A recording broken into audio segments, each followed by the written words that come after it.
estamos en el piso con una increíble sorpresa que no pensé que iba a suceder. Directo desde Tandil, bajando por Santa Fe, no sé dónde fuiste. Estamos con Federico Bois. ¿Así se pronuncia, Fede? Bois. Pero está bien, Bois. Acá, porque estoy acostumbrado a hacer las notas todas por Zoom, salvo cuando viene alguien que a mí me encanta que vengan acá, ¿viste? Porque el cara a cara, trascender la virtualidad. Primero voy a mostrar el libro que le escribió, que se llama Tu dosis de libertad. Activa la esencia natural que te libera del estrés. Así que, bueno, Federico, bienvenido y presentate vos. Siempre digo lo mismo. Bueno, muchas gracias, Ale. Un gusto estar acá.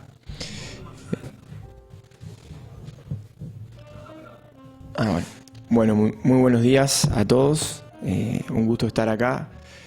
Vengo haciendo un viajecito desde Córdoba, Santa Fe, ahora Rosario. Y la verdad es que este viaje vas conectando con distinta gente, experiencias. Es un poco la esencia también de lo que dio lugar al libro, de proponer otro tipo de medicina, proponer, a mi entender, la medicina original, la que siempre tuvimos acceso. Hace varios años que estoy en la línea de la medicina biológica. De base soy pediatra, intensivista, y luego me he dedicado... Intensivista es de terapia intensiva. Exacto, de terapia intensiva infantil. Yo lo entiendo, pero claro para la Claro, gente por ahí no se entiende. Terapia intensiva infantil, y después me dediqué a estudiar mucho el tema del estrés, de la fisiología del estrés, y ahí es donde descubrí lo que es la medicina biológica, y dio lugar a esta pequeña obra que es Tu dosis de libertad, en la cual un poco resume gran parte del abordaje. Así que súper contento. Veo que hay muchísimo despertar, veo que la gente está como retomando el camino, está buscando cada vez más hacerse protagonista de su salud, de su vida, y eso también a uno lo va motivando. Es parte de la esencia de este proyecto. ¿Vos dónde estudiaste medicina? En Buenos Aires. ¿En la UBA? En la USAL, en El Salvador. Ah. Y después ahí, pediatría, sí, en la UBA. ¿Y ahí por qué se hace la especialidad ahí? Sí, la especialidad puedes elegir, pero por lo general los hospitales públicos están todos con la UBA, por lo general. Entonces yo hice la residencia en un hospital público. ¿Tuviste que rendir? Sí, todo el camino de... Dos residencias, pues, pediatría y terapia. Y bueno, como que imagínate que estaba adaptado al estrés, todo. Estaba acostumbrado al estrés, y ahí es cuando se hace invisible. Y bueno, después vas de a poquito despertando. Y ahí en la USAL, ¿te enseñaron lo clásico que se enseña? Sí, el programa es el mismo que utiliza la UBA, que utiliza la UCA y las principales facultades del país. Van con más o menos la misma estructura. Y muchísimas cosas que hoy están plasmadas ahí en el libro, y otras cosas que voy aplicando, no las aprendí ahí, y muy lejos estaba de aprenderlas ahí. No había ni cerca, ni asomo de aprender. Bueno, a mí me pasó lo mismo con psicología, porque yo la estudié desde el 85 al 91, hace muchísimo, más de 30 años. Y estudiamos a Jacques Lacan, un psicoanalista francés, salteándonos Freud y un montón de otras escuelas, corrientes y demás, inclusive desde el budismo, que hay un libro de psicología budista que uno piensa que no existía tal cosa, o sea, no nos daban acceso. Entonces fue reaprender y buscar y descubrir. Calculo que te pasó lo mismo. Sí, y donde más me impactó esto, que fueron los últimos años que conocí la medicina germánica, que es algo totalmente oculto, por así decirlo, en lo que es la medicina tradicional, la educación, la academia. Incluso también después no lo sentís ni siquiera nombrar. Vos le preguntás a cualquiera de los grandes instructores o maestros de la medicina tradicional, y como que te dicen, ¿qué? O sea, y nosotros, mirá que hay una materia, historia de la medicina, ni siquiera se menciona. Nada. Cuando debería ser algo troncal, tendría que ser varias materias dentro de la carrera. Eso y ni siquiera tenemos el nombre. Entonces ahí uno está dándose cuenta que hay un portal que no está al alcance de lo que es la academia general, y que destraba gran parte de las cosas y de lo que es el proceso de enfermar. Que a mí incluso me ayudó mucho más a entenderlo conociendo este tipo de abordajes, ¿no? Fede, si crearas la carrera de medicina ideal, con lo que tu recorrido hasta ahora, ¿qué incluirías? ¿A Hammer? Sí, de una. Sí, sí, de la Hammer y muchísimas formas de conectar con la naturaleza. Incluiría biología animal, vegetal, incluiría cosas de conocer, de hacer experiencias, de tener la meditación, por ejemplo, que ni siquiera se menciona. Incluiría todos sus principios, sus efectos, la hipnosis. Tendría que ser una muy buena materia dentro de la... y todo lo que es la autorregulación y dejar de buscar afuera la sanidad, de buscar afuera la salud, que es un poco como estamos formados. Sacaría tanta patologización del cuerpo, restaría bastante importancia a lo que son las etiquetas y los nombres. Sí, obviamente a lo que hace a la medicina de urgencias, que también a lo que me dedico, es muy necesario y por supuesto tiene una función ilimitada. Y bueno, le daremos el lugar a las cosas que, para mi entender, merece cada cosa. Una amiga me decía, yo de la medicina tradicional uso, la urgencia sí la uso. Y claro. Porque si me quebré u otras cosas... No, aparte ahí tiene el sentido del diagnóstico, que es una parte del libro, que es el efecto diagnóstico, que a tanta gente le está repercutiendo en su vida, atarse y apegarse a un diagnóstico, que es un poco lo que nos vienen ofreciendo. Tiene una función en la medicina de urgencias. Tiene una función porque tenés que saber lo que está pasando y ponerle un nombre para que los otros colegas entiendan y para que sea un mismo idioma y poder actuar todos mancomunadamente detrás de un objetivo. Pero eso se acaba ahí a las pocas horas o poner a los pocos días. Después tenemos que volver a la esencia sin apegarnos a yo soy diabético, yo soy esto, porque en realidad no somos nada de eso.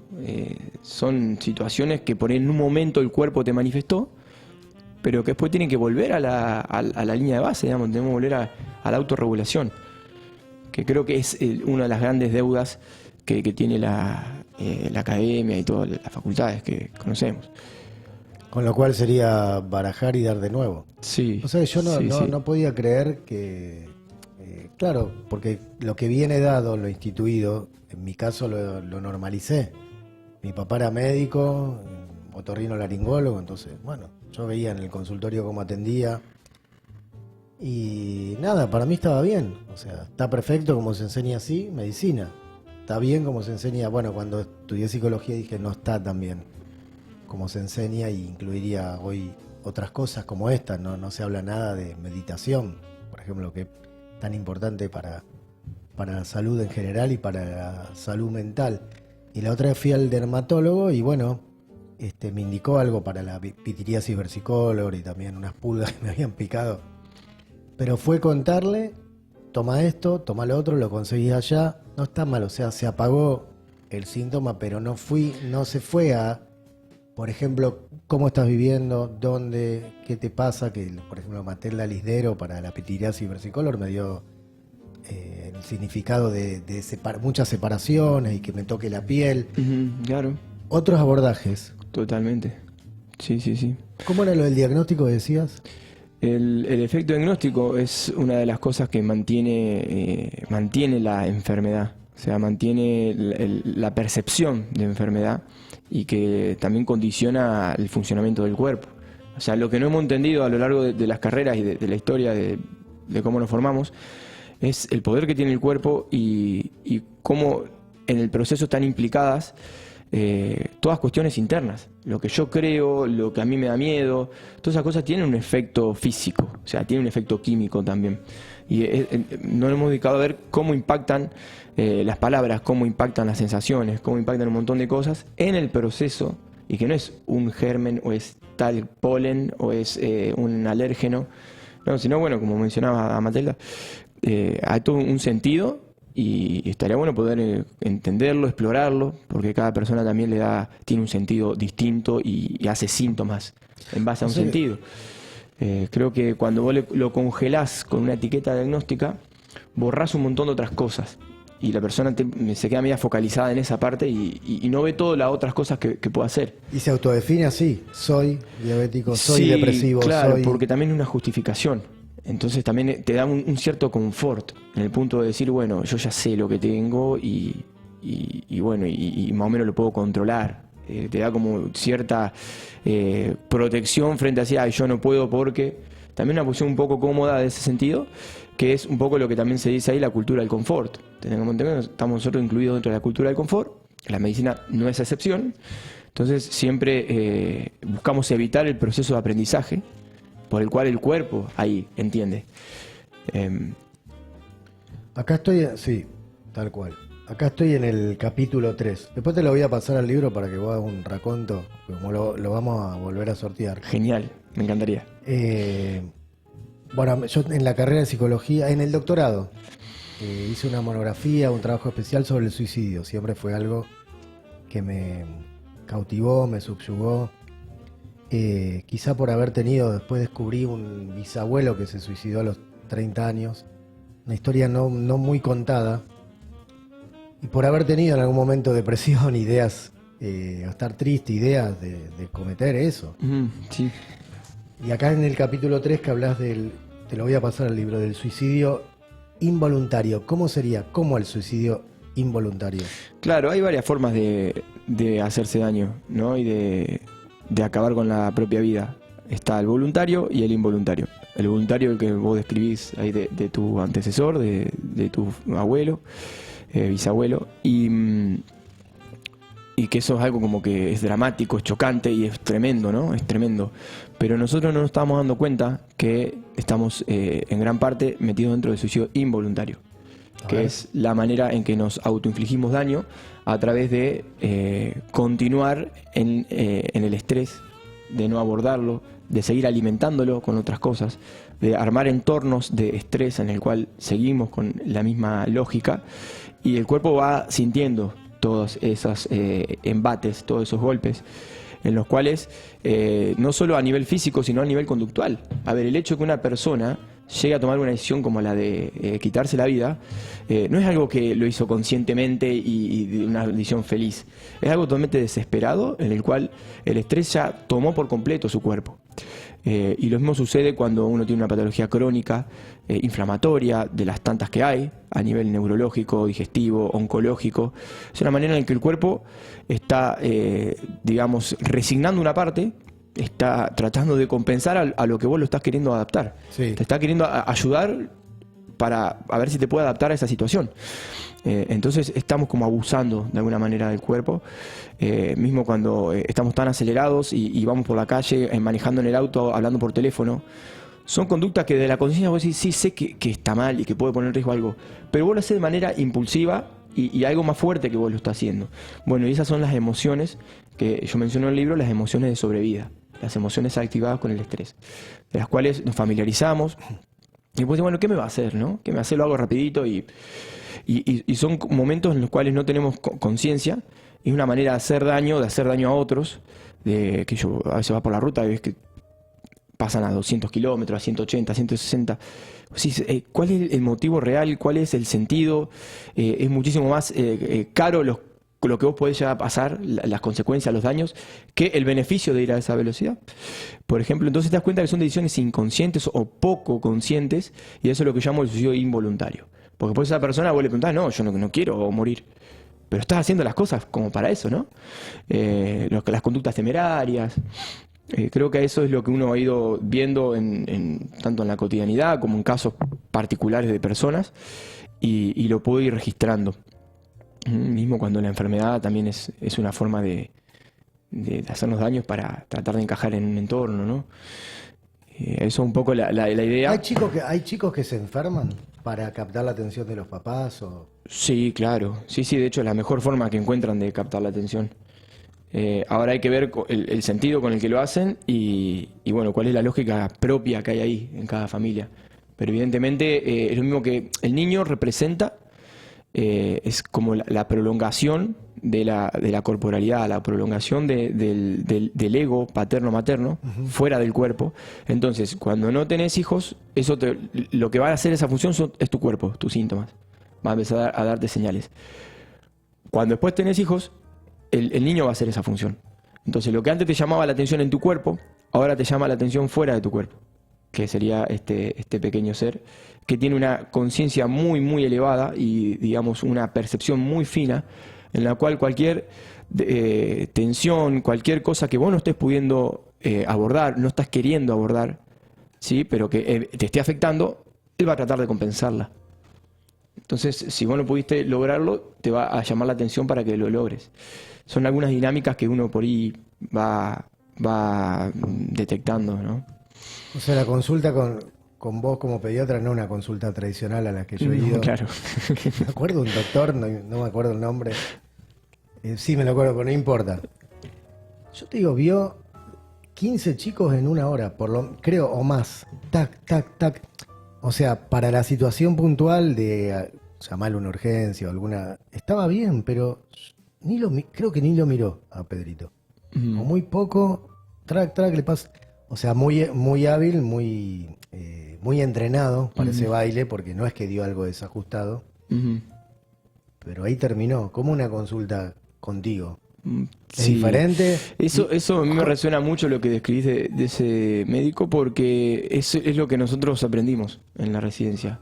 Yo en la residencia hacía eso mismo. Claro. Y te queda la inercia. Te queda lo que ya te es conocido, fácil, rápido, bueno, trabajo así, digamos, digo, la persona que lo hace. Pero perdóname, la residencia no se debe también a que hay mucha demanda en el público, entonces uno quiere atender. Claro, pero ahí lo que pasa, lo que pasa de la demanda en el público es real, pero también el sistema hace que así sea. El sistema no educa a la gente. No educa, no le da herramientas de empoderamiento, no le da herramientas de cuándo consultar. Entonces, vengan todos, porque necesitan hacer número para decir, este hospital o este lugar atendió a 1000 personas. Pum, ¿viste? Eslogan o generar la dependencia. No, vení que yo volví mañana que te ajusto la dosis y vemos si hay que hacer una tomografía. Ya entra en una secuencia, ¿me entendés? Sí, por eso que de alguna manera no es que solamente que la gente demanda, sino que la oferta está, como hemos visto ahora en el último tiempo de pandemia, salir a buscar, salir a vacunar. Es como, en un momento había como más interés por parte del sistema de salud que de la misma gente.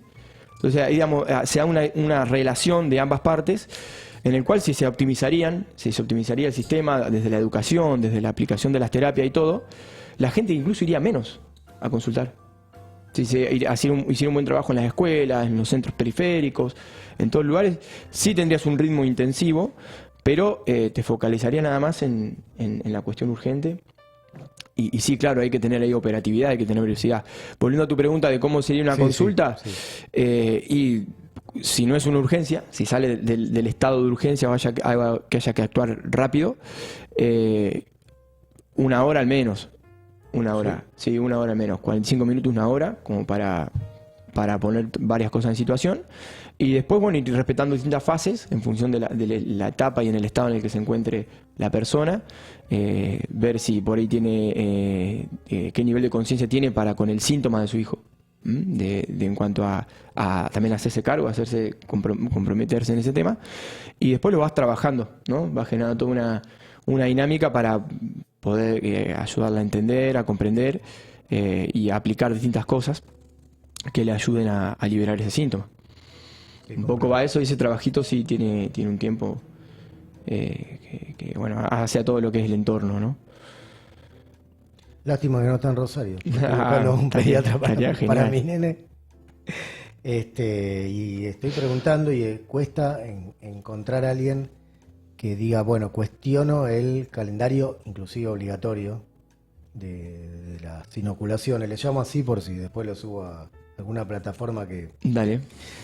Y que vaya por una línea diferente, ¿no es cierto?, de fortalecer el inmunológico, etcétera, etcétera. Yo me acuerdo que la primer pediatra que tuvo mi hijo, en un momento, una muy buena persona, me regaló una Biblia en un momento que yo no lo podía ver, y tenés fe, y hace encuentros cortos, por impedimento de contacto, yo estaba pasando eso.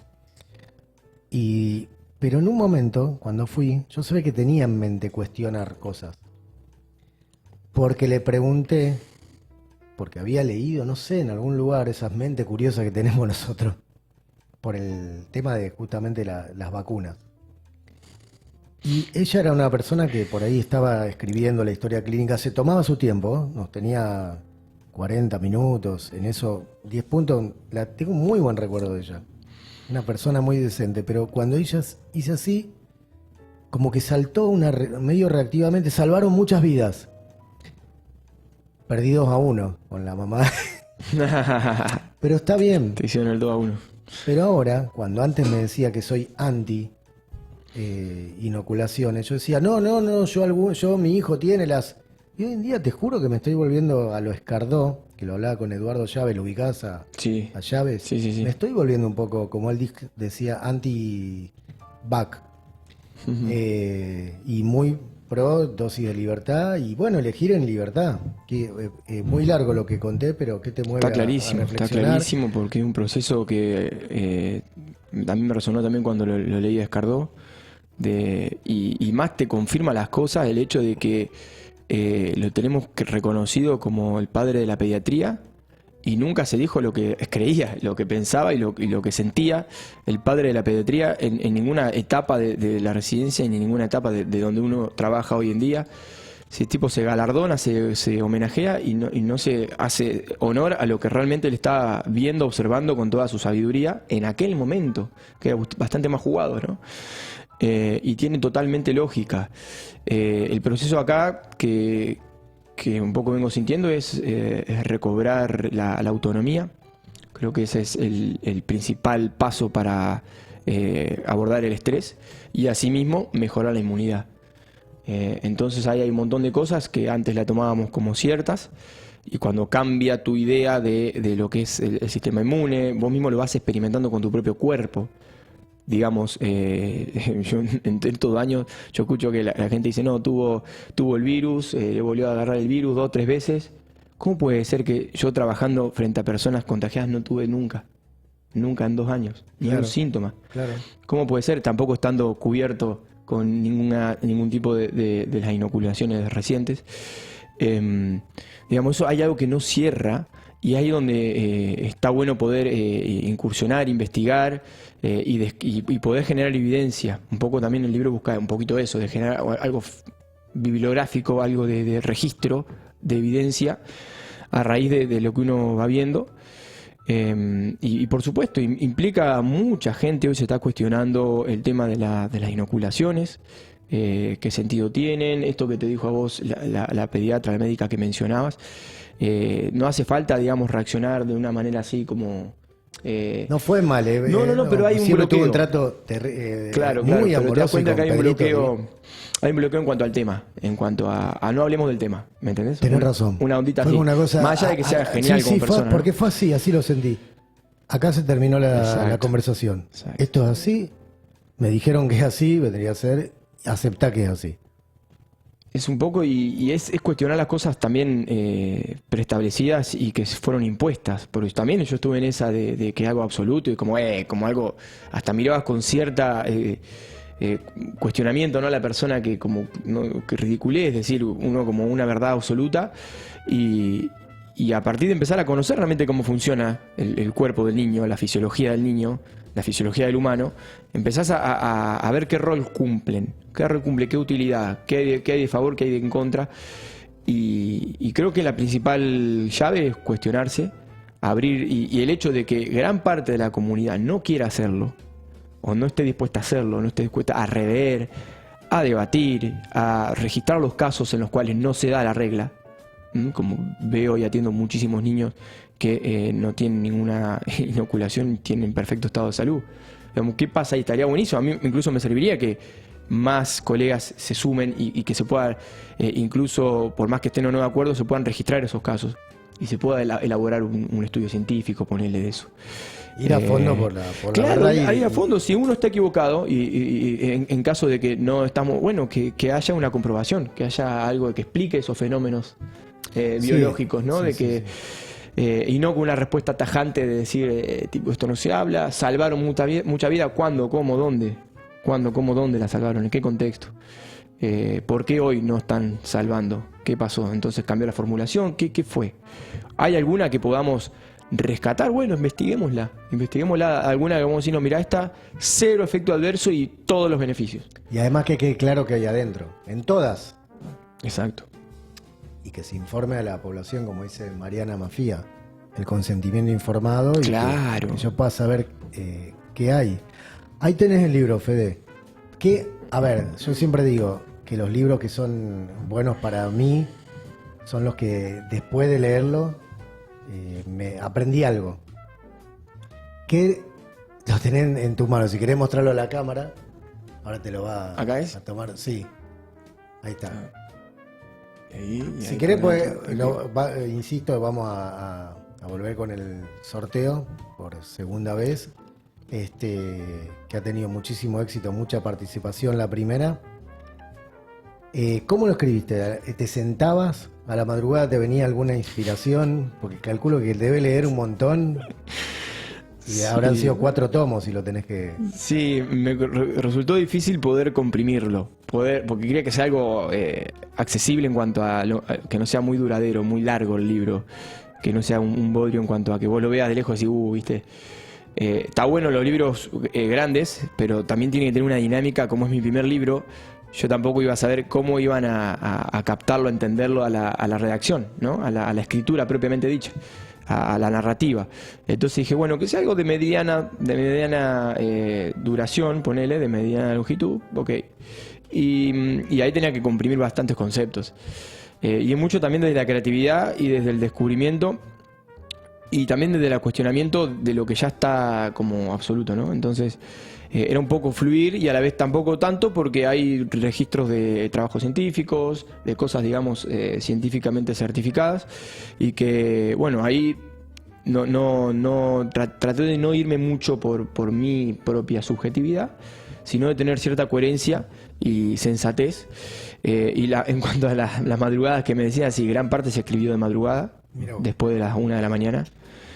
¿Grababas o tipeabas? Las ¿Sí? dos. Arranqué tipeando mucho y después en los viajes, estos como el que estoy haciendo ahora, que también me servía muchísimo de inspiración y se aparecían como revelaciones. Y ahí cuando aparecían, agarraba un audio de las notas del celular y dejaba una nota que te la escribe, ¿viste? Y eso fue una herramienta, la verdad que el celular en ese sentido me dio una herramienta increíble, porque iba escribiendo como un dictado. Todo eso, después yo cuando me sentaba compaginaba todo eso, lo pulía un poquito y lo hacía encajar ya en la estructura que estaba antes, que era un poco que yo quería mantener la estructura para que sea entendible y tenga un principio y un final. Y si vos tenés que recomendar tu propio libro, ¿qué le dirías a la persona que va a encontrar ahí, más allá de los títulos que aparecen en los capítulos? ¿Cuáles son las ideas fuerza? 4 o 5 ideas fuerza que después desarrollás adentro para la persona que va a leer Tu dosis de libertad. Bueno, que lo primero que les diría es que las dosis nos las podemos administrar cada uno de nosotros, que uno tiene muchísimo más alcance e influencia sobre su cuerpo de la que cree, y está bueno conocer el por qué y el cómo influir positivamente sobre el organismo. El hábito es más poderoso que cualquier terapia, fármaco, tratamiento estético, banda gástrica o lo que fuere, mismo en piel también. El hábito que vos generes en cuanto a tu vínculo con el entorno, en cuanto a tu vínculo con el propio cuerpo, esa conciencia tiene un alcance que se ve luego, se exterioriza.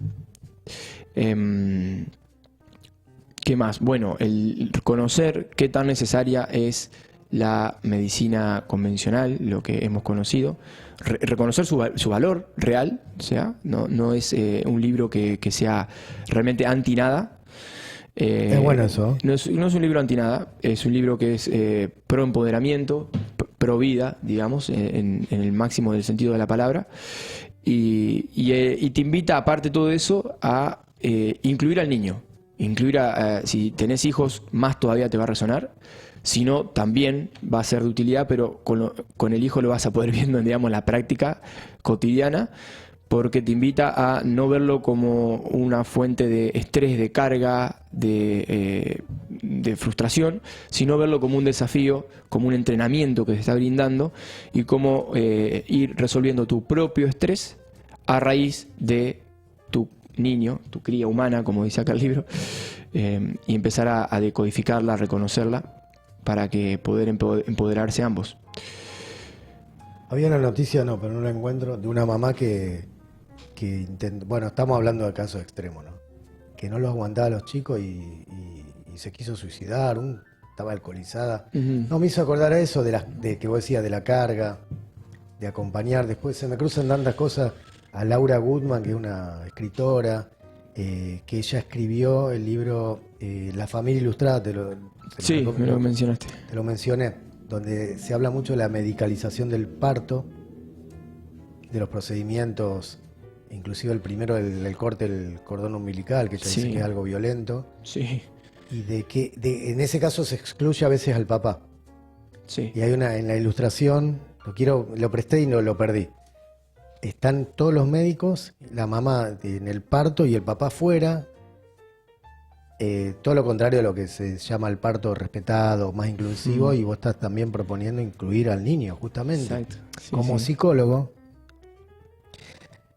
más de una vez me encuentro en alguna conversación, alguna discusión en la cual yo digo que las terapias para niños tienen que evitar la patologización del niño, que siempre sea el que va, sino que se interactúen los padres con él, y mucho trabajo con los adultos, y esto de incluir al niño me parece, me encantó, incluir al niño. Sí, es el sensor, es el termómetro, el que te va a ir demostrando. Por ahí vas a ver una patología, una crisis asmática, vas a ver una cuestión en piel, urticaria o cosas que son las por ahí más marcadoras, y cuadros digestivos a mansalva, digamos, lo que es gastroenteritis o distintos tipos de cosas que tradicionalmente la entendíamos como netamente infectológicas, y ahora con este sentido vas a poder ver que hay una directa influencia de lo que está sucediendo en sus principales referentes, en su territorio, que son también los padres,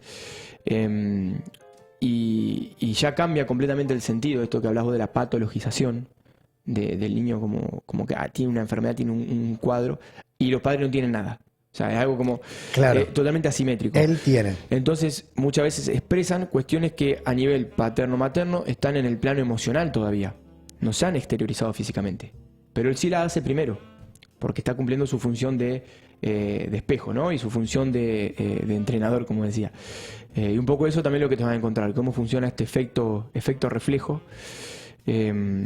y cómo poder entenderlo porque él necesita, digamos, que uno lo pueda entender, pueda recoger ese desafío, para luego él poder espejarse, porque también el reflejo vuelve. Después él también va a buscar espejarse cuando sea más grande. Necesita que sus referentes de alguna manera vayan sanando para tener un nuevo espejo donde verse. Claro. Entonces por eso que también un poco impulsa y desafía para que uno haga el cambio, para que a uno le duela y le haga el cambio. Si sería todo muy confortable, muy llano, nunca haríamos el desafío, ¿no? Un poco es eso lo que puedes encontrar. Bueno, algo más que quieras compartir. No tenemos para hablar 3 horas. Sí. Pasa que a las 11 quedé con un abogado que va a hablar sobre obstrucciones de vínculo, todas cosas que le pasan a los niños y que alteran el normal desarrollo o el desarrollo armónico de su sí mismo. Está un poco más psicológico el tema, pero igual, como vos entendés, la medicina de pediatría tiene mucho como de psicología. Sí, claro. Un montón. Por supuesto, está todo. Entonces, si querés quedate, porque Fernando es muy polémico. El abogado que viene ahora. Qué bueno. Bueno. Sería genial conocerlo. Así que, en realidad, lo que está en Capital Federal lo vamos a llamar. Acá, tu dosis de libertad. Mirá qué buena cámara. Activa la esencia natural que te libera del estrés. ¿Qué significa el dibujo? ¿Qué quiere decir? El dibujo tiene varias interpretaciones. A ver, ponelo, Ari.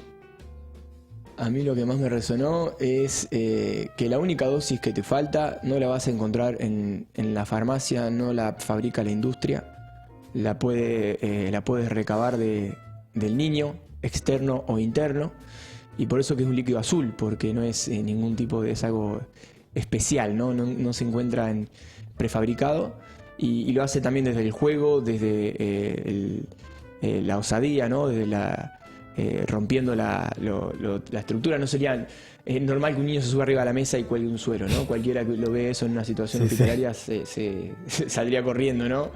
Pero en esa situación ideal, en ese escenario terapéutico, en donde ese paciente ya probó todo, ¿no? Y está medio desahuciado. Claro. Está como, esperanzado a ver qué más puedo hacer. Ya probé todo. Y bueno, y se anima a recibir esa dosis, que bueno, muchas veces es el comienzo del camino. Bueno, Doc, agradecido que te hayas venido hasta acá, Encantado. en tu paso por Rosario. Nos debíamos Sí. este encuentro personal. Así que bueno, seguimos luego en Venga lo que venga. Muchas Bueno, gracias. aplausos para vos. Vamos.